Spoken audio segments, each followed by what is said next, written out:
Hello student, स्वागत है आपका एमसीएस क्लासेस में। जैसे कि आपको ज्ञात है, हमारी मध्य प्रदेश की जनजाति की सीरीज चल रही है। ठीक है, और आज का हमारा टॉपिक है सबसे महत्वपूर्ण और अत्यंत पिछड़ी जनजाति, क्या भारिया जनजाति।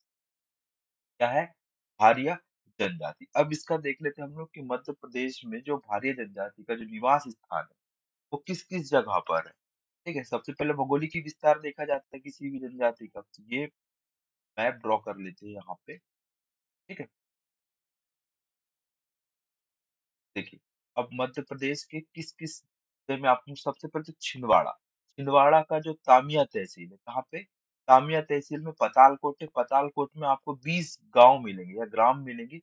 वहीं पर भारिया जनजाति का संकीर्ण अत्यधिक संख्या में है। ठीक है, कितना? और साथ ही आपको जबलपुर डिस्ट्रिक्ट में भी मिलेगी, छिंदवाड़ा में भी मिलेगी और मंडला में भी मिलेगी। कौन सी? भारिया जनजाति। अब देखते हैं भारिया का अर्थ क्या होता है। देखिए, भारिया का अर्थ होता है ज्ञान का अभाव। क्या होता है? भारिया का अर्थ क्या होता है? ज्ञान का अभाव। जब हम इनको संधि विच्छेद करेंगे तो यहाँ से क्या निकलता है आपको? भार। भार का अर्थ होता है वजन को ढोने वाला। इसको वजन को ढोने वाला या भार को ढोने वाले के कारण ही इसे क्या कहा जाता है? भारिया कहा जाता है। ठीक है, क्या कहा जाता है? भारिया। और ये किस परिवार से संबंधित है? कोलेरियन या द्रविडियन परिवार से संबंधित है। किसे? कोलेरियन या द्रविडियन परिवार से संबंधित है। इसे भूमिया भी कहा जाता है। क्या कहा जाता है? भूमिया जनजाति भी कहा जाता है। ठीक है, अब देखिए, 1981 की जनगणना के अनुसार मध्य प्रदेश की दो तीन जनजातियों को जंगलियों का जंगली कहा गया था।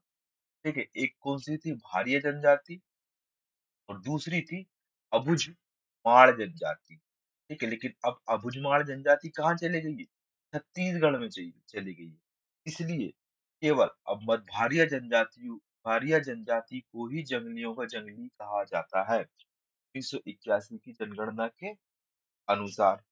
ठीक है, चलिए ये क्लियर हुआ। अब ये कौन से क्षेत्र में निवास करती है? सबसे पहले देखो, पेपर में कुछ भी आ सकता है ना, विंध्याचल पर्वत, वो सतपुड़ा पर्वत, नर्मदा घाटी, तो आपको लगाने का सतपुड़ा क्षेत्र लगाना है, नर्मदा घाटी लगाना है, और बघेलखंड के आंशिक भाग में भारिया जनजाति निवास करती है।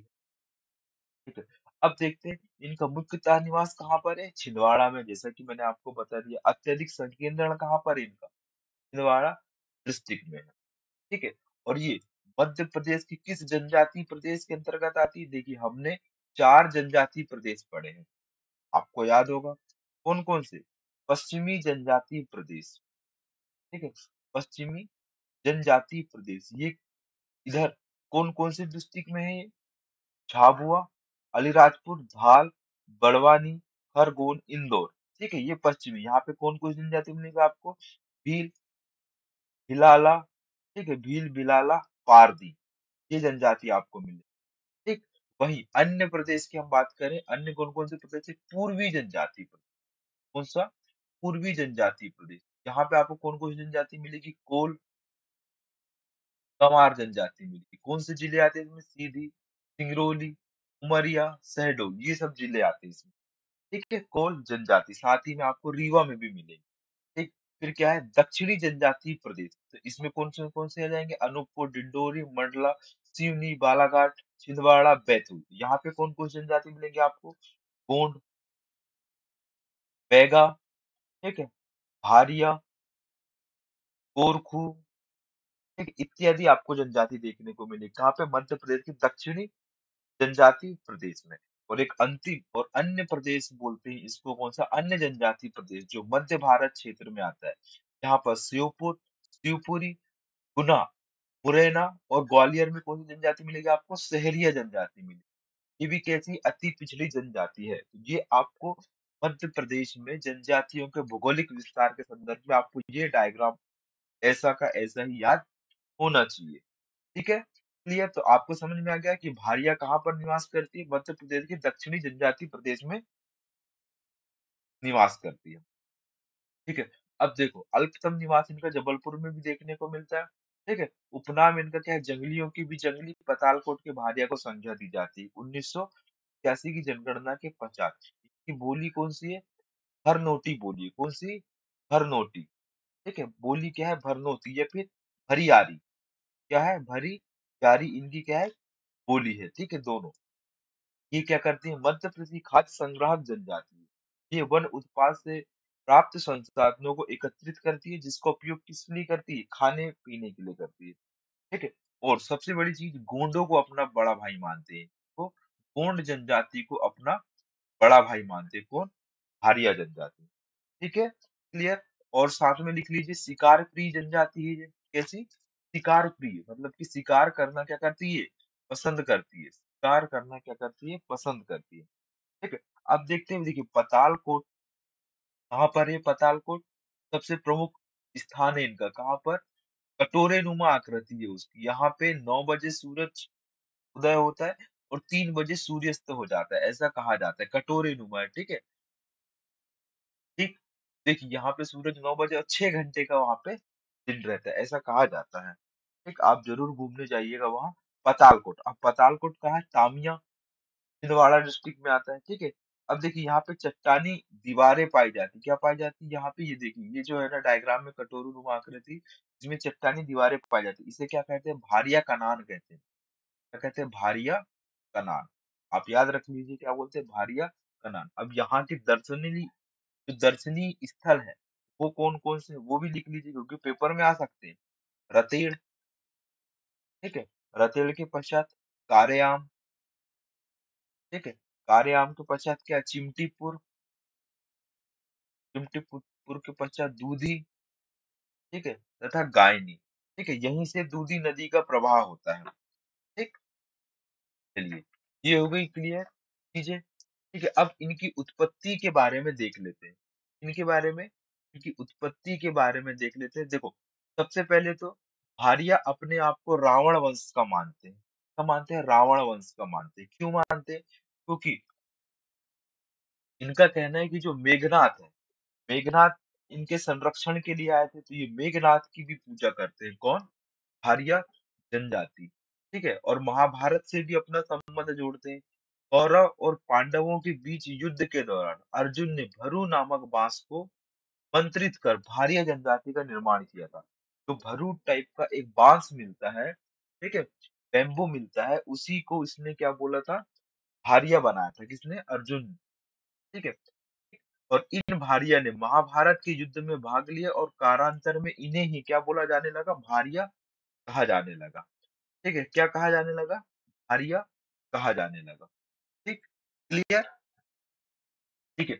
अब देखते हैं क्या पातालकोट के जो घाटी है उसके दक्षिणी हिस्से में, तो पातालकोट की जो घाटी है उसके दक्षिणी हिस्से से दूधी नदी प्रवाहित होती है। कौन सी? दूधी नदी का उद्गम होता है। और ये किसकी सहायक नदी है? नर्मदा की सहायक नदी है। तो आपको ये याद रखना है कि पातालकोट से कौन सी नदी का प्रवाह होता है? तो दूधी नदी का प्रवाह होता है। और पातालकोट घाटी के परिक्षेत्र में 20 ग्राम आते हैं, ठीक है? 20 गांवों को 3 पंचायत में बांटा गया है, ठीक है?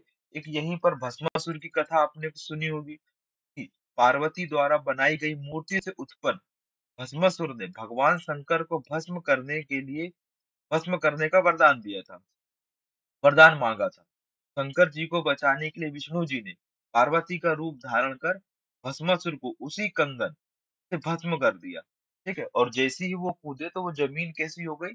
पहले सपाट जमीन थी, अब वो कैसी? जैसे ही कूदे तैसे कटोरीनुमा आकृति बन गई, ठीक है? इसलिए भस्मासुर पे भी यहाँ एक कथा देखने को मिलती है, ठीक? क्लियर? अब देखिए, अब इनकी उपजाति कौन कौन सी है? तो भारिया की उपजाति रसेल एवं हीरालाल। एक किताब है कौन सी? The tribes and caste of the central province. क्या है? द ट्राइब्स, ठीक है? Tribes and the caste of the central province, इनकी किताब में लिखा है, ठीक है? इनकी किताब में कौन कौन सी इनकी उपजाति है? भूमिया, लिख लीजिए, भूमिया। भूमिया के पश्चात, भूमिया के पश्चात लिख लिया जो भूइयर, भूइयर, भूइयर के पश्चात लिख लीजिए पंडो। ये 3 प्रमुख उपजातियां हैं। किनकी किताब में देखने को मिलता है ये आपको? रसेल एवं हीरालाल की किताब है। उस किताब का नाम क्या है? Tribe and the caste of central province, ठीक है? ये इनकी क्या है? उपजातियां हैं। अब इनकी गोत्र की संख्या कितनी है? 51 गोत्र की संख्या देखने को, ठीक है? कितनी? 51, ठीक। अब इनके आवन के हमको नाम याद नहीं रखना है। ठीक है। अब देख लेते हैं 2011 की जनगणना के अनुसार कितनी इनकी जनसंख्या है। जनसंख्या पूछ सकते हैं, तो 2011 के अनुसार इनकी जनसंख्या कितनी है? 1,93,230। कितनी? 1,93,230 कितनी इनकी संख्या है। और ये किस परिवार से संबंधित है ये? तो ये द्रविडियन कोलेरियन परिवार से संबंधित है। अब इनका सामाजिक संगठन देख लेते हैं हम लोग। सामाजिक संगठन है क्या इनका? ठीक है। सबसे पहले तो पितृसत्तात्मक समाज होता है इनका। कौन सा? पितृसत्तात्मक समाज होता है। ठीक है। यानी कि पुरुष प्रधान समाज होता है, लेकिन महिलाओं को भी बराबर का अधिकार देते हैं। ठीक है। बराबर अधिकार देते हैं। तो सबसे पहले कौन होता है? पटेल। पटेल क्या होता है? ग्राम का मुखिया होता है। ठीक है। वंशानुगत पद होता है। ठीक है। इसका काम क्या होता है? इसका काम होता है क्या? लेवी को वसूलना। ठीक है। या पंचायत के जो निर्णय होते हैं उनको संपादित करना। पटेल। पटेल के पश्चात होता है कौन? भूमका। अब भूमिका का काम क्या होता है? पूजन कार्य को संपन्न करवाना। किसको? पूजन कार्य को संपन्न करवाना। इसके बाद कौन होता है? पडियार। पडिहार। तो पडिहार का काम क्या होता है? यह वयोवृद्ध व्यक्ति होता है। ये क्या? ग्राम का व्यक्ति होता है, और इसका जो निर्णय होता है उसको सभी को पालन करना होता है। ठीक है। फिर क्या है, जो जो पटेल होता है ना, पटेल के निर्णय को पालन करवाने का काम करता है कौन? पडिहार। पडिहार के पश्चात कौन होगा? कोटवार। कोटवार क्या होता है? शासन द्वारा इसकी नियुक्ति की जाती है। ग्राम की सूचना किसको देता है ये? सरकार को देता है कि ग्राम में इस व्यक्ति की ये समस्या है, और उस समस्या के निदान के लिए सरकार को कुछ ना कुछ कार्य करने चाहिए। ये कौन काम करेगा? ये कोटवार। कोटवार के पश्चात होगा स्याना। स्याना। स्याना कौन होता है? गांव का कोई भी वरिष्ठ व्यक्ति जो निर्णय में भाग लेता है। ठीक है, गांव का कोई भी वरिष्ठ व्यक्ति हो सकता है इसमें। ठीक। जिसकी उम्र अच्छी हो, अनुभव उसको अच्छा हो, और वो पढ़ा लिखा व्यक्ति होता है। ठीक है। तो सबसे पहले सामाजिक संगठन में पटेल। पटेल के पश्चात भूमिका। भूमिका के पश्चात पडियार। पडियार के पश्चात कोटवार। कोटवार के पश्चात कौन होता है? स्याना। ये व्यक्ति होते हैं। ठीक है। अब देखिए, अब इनका एक आईएमपी फैक्ट है, आप याद रख लीजिए। देव बिहारी घास मिलती है इनके इस निवास स्थान के पास में, जंगलों में। ठीक है। देव बिहारी घास। और इसी घास से बनी झाड़ू को बेचने का काम करते हैं। और हारिया जनजाति देव बिहारी घास से बनी हुई झाड़ू अत्यधिक प्रसिद्ध है इनके इसमें। ठीक है। ये हो गई क्या इनकी, इनका सामाजिक संगठन। अब इसके पश्चात देख लेते हैं हम लोग क्या। हाँ, अब ये पूजा किस किस की करते हैं? ये पूजा पूर्वज किसके? राणा कर्णदेव के पूर्वज हैं। निवास स्थान क्या कहलाता है इनका? ढाना कहलाता है। प्रसिद्ध नृत्य कौन कौन से? भड़म, सैतम, सैला, कर्मा, बिरहा नृत्य इनके प्रसिद्ध लोक नृत्य है। इनके पश्चात युवा ग्रह कौन सा होता है इनमें? रंग भंग होता है। जिस प्रकार मारिया में घुटुल प्रथा होती है, उसी प्रकार इनमें कौन सा होता है? रंग भंग होता है। इनकी उपजातियां भूमिया, हुइहर और पंडो। ये इनकी क्या है? उपजातियां हैं। ठीक है। अब देखते हैं इनके प्रमुख देवता। ठीक है। इनके प्रमुख देवता कौन कौन से हैं? तो हम देख लेते हैं। सबसे पहले प्रमुख देवता बूढ़ा देव। ठीक है। बूढ़ा देव का कार्य क्या होता है? तो बूढ़ा देव सबसे प्रमुख देवता होते हैं इनके। ठीक है। और ये संपत्ति इत्यादि चीजों में क्या करते हैं? गांव की रक्षा करते हैं, या फिर परिवार की रक्षा करने का कार्य करते हैं। ठीक है। फिर इन्हीं को बड़ा देव भी बोलते हैं। बूढ़ा देव को बड़ा देव यानी कि महादेव की पूजा करते हैं। ठीक है। इसके पश्चात दूल्हा देव घर के रक्षक होते हैं। घर में या घर परिवार के सदस्यों को होने वाली बीमारियों से क्या करते हैं? सुरक्षा प्रदान करने का कार्य करते हैं। कौन? दूल्हा देव। इसके पश्चात मेघनाथ। मेघनाथ की पूजा करते हैं। अब मेघनाथ की पूजा कब की जाती है? होली दहन के पश्चात इनकी पूजा की जाती है। मेघनाथ खंब सुना होगा ना आपने, जनजातियों में प्रचलित होता है ये त्योहार। ठीक है। मेघनाथ की पूजा करते हैं इसमें। ठीक है। होली दहन के पश्चात। फिर लिख लीजिए फिर हरदौल पूजा। हाँ, तो ये एकमात्र जनजाति है मध्य प्रदेश की जो किसकी पूजा करती है? हरदौल की पूजा करती है। और हरदौल कौन थी ये? ओरछा रियासत से संबंधित व्यक्ति है ये, है ना। जब रियासत पढ़ेंगे तो उसमें पढ़ाया जाएगा हरदौल की कथा। ठीक है। इसके पश्चात भीमसेन। भीमसेन देव की पूजा करते हैं। कब करते हैं? विवाह के वरदान के लिए करते हैं इनकी पूजा। इसकी विवाह के वरदान के लिए पूजा करते हैं। और जो भारिया होते हैं स्वयं के हिंदू मानते हैं और हिंदू त्योहारों को भी मनाने का कार्य करते हैं। ठीक है? तो सबसे पहले देख लेते हैं कौन से देव? बूढ़ा देव, बड़ा देव, दूल्हा देव, ठीक है? इसके पश्चात मेघनाथ खम्भ की पूजा कर देंगे, हरदोल की पूजा करते हैं, भीमसेन देव की पूजा करते हैं, नाग देव की पूजा करते हैं। अब कुछ देवियाँ भी हैं जिनकी ये क्या करते हैं उपासना करते हैं या पूजा करते हैं। सबसे पहले जगतारा माई, जगतार माई, ठीक है? जगतारा माई की पूजा करेंगे, ठीक? इसके पश्चात क्या भवानी माई, भवानी माई की पूजा करेंगे, ठीक? इसके पश्चात क्या है खेड़पति माई, ठीक है? खेड़पति माई, इसके पश्चात क्या है बंजारी माई, और बंजारी माई के पश्चात क्या है खैर माई जो ग्राम की रक्षा करेगी। ठीक है? तो इतनी देवी देवताओं की ये क्या करते हैं पूजा अर्चना करते हैं। ठीक है? चलिए अब देख लेते हैं कौन कौन से पर्व मनाते हैं। तो हिंदू धर्म से संबंधित है, हिंदू धर्म को फॉलो करते हैं, तो उनसे संबंधित समस्त त्योहारों को ये क्या करते हैं मनाते हैं। जैसे होली, दीपावली, इसके पश्चात देखिए बीदरी, बीदरी क्या होती है किसी भी फसल को लगाने के पूर्व जो हम अकाल से सुरक्षा प्राप्त करने के लिए जो पूजा करते हैं उसको क्या करते हैं बीदरी करते हैं। नवा खाना, नवा खाना क्या है ये जब फसल पकती है तो उसके दौरान जब उसके पश्चात जो पूजा की जाती है उसे नवा खाना बोलते हैं। पोला, पोला क्या है कृषि कार्य में जो हम पशुओं का उपयोग करते हैं, जैसे बैल की पूजा करते हैं किसमें पोला त्योहार में। उसी के पश्चात क्या बनाते हैं नारबोद, पोला के एक दिन के बाद क्या बनाते हैं नारबोद बनाते हैं। ये इनके क्या है प्रमुख त्योहार है। ठीक है? ठीक, क्लियर? चलिए ये हो गया हमारा क्या आर्य जनजाति। इससे अधिक कुछ भी नहीं पूछेगा। ठीक है? ये हो गया क्या भारिया जनजाति। इसके पश्चात हम देख लेते हैं क्या आप बंजारा जनजाति देख ही लेते हैं, छोटी है, ज्यादा कुछ है नहीं। बंजारा जनजाति ये एक प्रकार की घुमंतू जनजाति है। ठीक है? इनकी पद्धति क्या होती है कबीलाई पद्धति होती है। ये एक स्थान में निवास नहीं करते बल्कि ये घूम घूम के अपना जीवन यापन करते। अस्थायी निवास इनको क्या बोलते हैं टांडे कहा जाता है। इनका मुख्य निवास स्थान ये आपको मालवा में मिलेंगे, मालवा में, निमाड़ में और मंडला के आसपास इनकी का संकेंद्रण है। इसका बंजारी जनजाति, बंजारा। ठीक है? मंतु एवं कबीलाई पद्धति पर आधारित जीवन है। संसार की सर्वाधिक श्रृंगार प्रिय जनजाति है। आप देखिएगा जब भी आपके यहाँ जो लोहे उपकरण का काम करने जो आते हैं वो बंजारा जनजाति से संबंधित होते हैं। ठीक है? विश्व में कंघी का पहला आविष्कार तथा उपयोग किसने किया था बंजारा जनजाति ने ही किया था। यह पहले जनजाति बलाद लाती थी अर्थात बैलों पर लाद कर आती थी। ठीक है? उपयोगी सामग्री का क्या करती थी विक्रय करती थी। और ये सिख धर्म से प्रभावित है।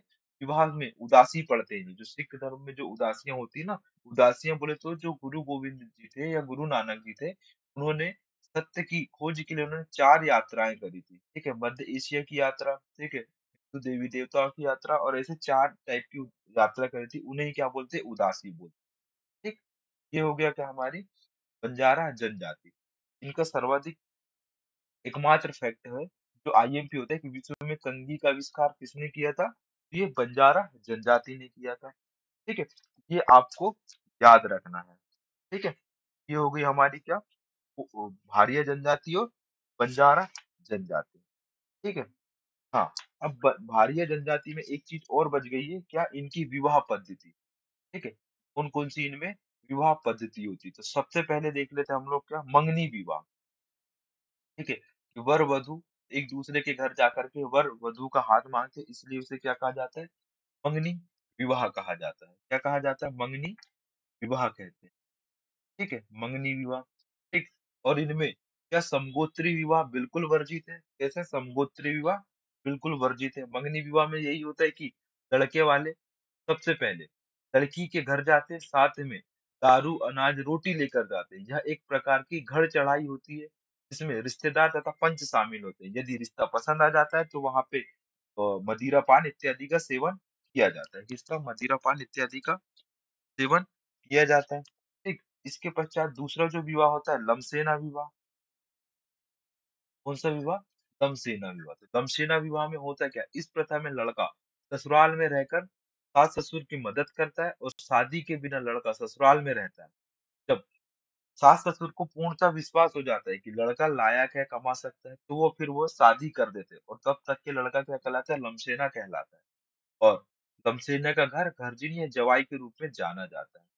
ठीक है? तो ये हो गया क्या? लमसेना विवाह। लमसेना विवाह के पश्चात क्या होता है? राजी-बाजी विवाह। राजा-बाजी विवाह। ठीक है? इसमें होता क्या है? यदि लड़की किसी लड़के से प्रेम करती है, तो वह बिना किसी की अनुमति उसके घर जाकर हल्दी छिटक देती है। किसके घर? लड़के के घर जाकर में उस लड़के के ऊपर हल्दी छिटक देती है। ठीक है? इसके पश्चात गाँव के पंच इस विवाह को मान्यता देते हैं और धीरे-धीरे यह संबंध सामान्य हो जाता है। ठीक है? यदि किसी लड़की को लड़का पसंद है, उन दोनों के बीच में प्रेम है, तो लड़की लड़के के घर जाकर के उस पर हल्दी छिटक देगी और फिर पंचायत इसका निर्णय करता है कि इनका विवाह होना चाहिए या नहीं होना चाहिए। यदि होता है, तो फिर वो विवाह को मान्य कर दिया जाता है। ठीक है? इसके पश्चात क्या है? विधवा विवाह। क्या है? विधवा विवाह। विधवा विवाह होता क्या है? मुख्यतः ये उनके देवर से इनकी का विवाह कर दिया जाता है। इनके पूर्व पति के निधन के पश्चात देवर से विवाह होता है और वह शादी नहीं करते बल्कि देवर के नाम की चूड़ी पहना दी जाती है। उसे ही क्या बोलते हैं? विधवा विवाह कहते हैं। ठीक है? चलिए यहाँ तक की चीज़ें क्लियर है। Thank you for watching MCS classes. मिलते हैं हम लोग